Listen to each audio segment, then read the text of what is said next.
to i voda, i poneka ljuta. A voda nas.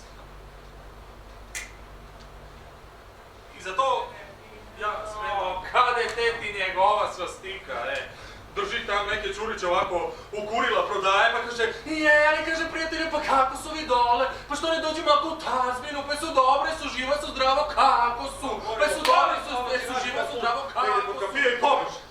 Kaj je to pucijano? Veli deda. Ma reko deda, reko bre, kučište, reko neko pod glava, reko tu bre, čini mi se tačno pod moj prozor, ne mogu da zaspim od njega.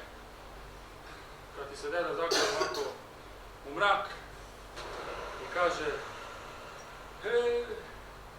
sluti nešto.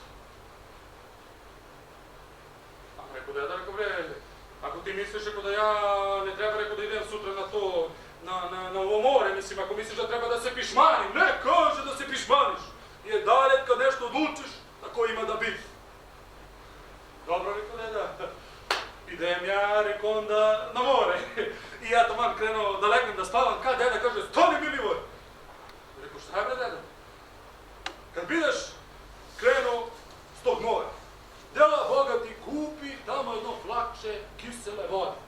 Pa onu vodu tam prospi, ona se baci vodu. A ja ne damo mi sviračima da prestanu da sviru, oni će popadu, Božanstvo